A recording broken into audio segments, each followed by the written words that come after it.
জয় নিতাই গৌর হরিবোল। আজকে আমাদের আলোচনার বিষয় বিনা কষ্টে মৃত্যু কিভাবে সম্ভব। শাস্ত্র এ ব্যাপারে কি বলছেন? বিনা কষ্টে মৃত্যু কিভাবে সম্ভব? আমাদের যে 18টি পুরাণ আছে,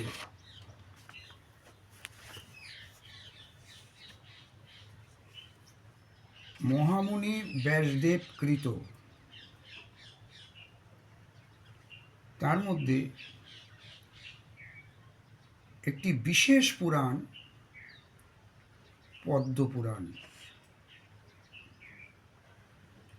পদ্মপুরাণে যে শ্লোক এ বিষয়ে বলেছে সেটা আমরা আস্বাদন করব। অনায়াসেন মরণং, অনায়াসেন মরণং বিনা দৈন্যেন জীবনম অনারাধিত গোবিন্দ চরণস্য কথং ভবেৎ। এর অর্থ হল, যে ব্যক্তি শ্রী গোবিন্দের চরণের আরাধনা করে না,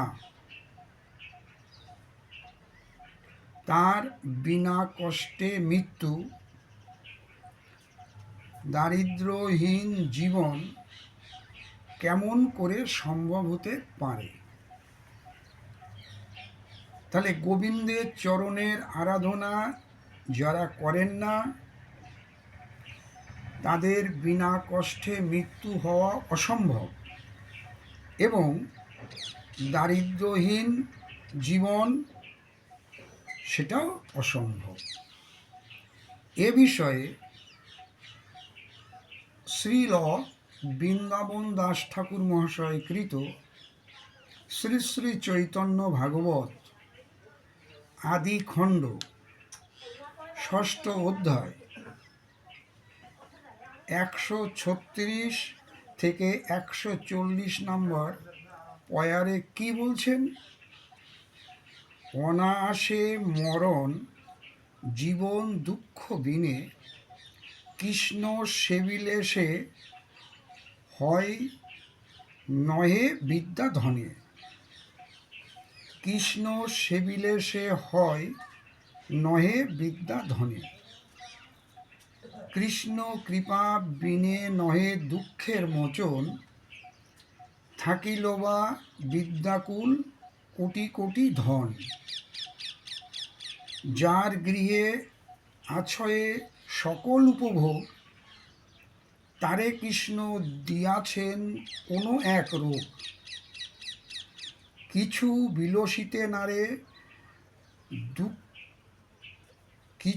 বিলসিতে নারে দুঃখে পুরি মরে।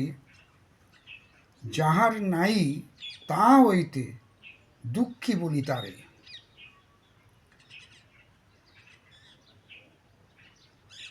এতেক সে জানিও থাকিলে কিছু নয়। যারে যেন কৃষ্ণ আজ্ঞা সেই সত্য হয়। অর্থাৎ কৃষ্ণের কৃপা ব্যতীত বিদ্যা কুল কোটি কোটি ধনেও কোনো লাভ হবে না। অনায়াসে মরণ বা জীবন প্রবাহ চলবে না।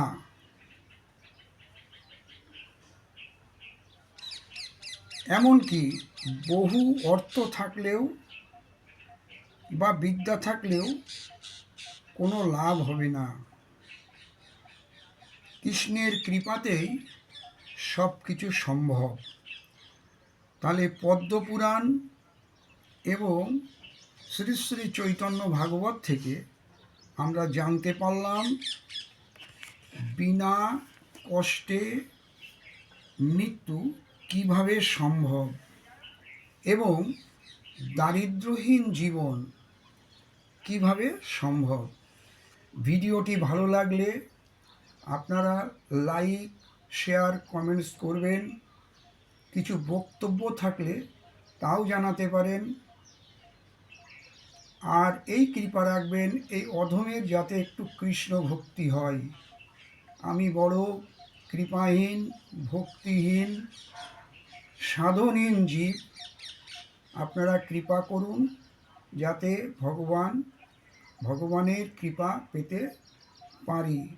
জয় নিতাই, গৌর হরি বল, জয় শ্রী রাধে শ্যাম।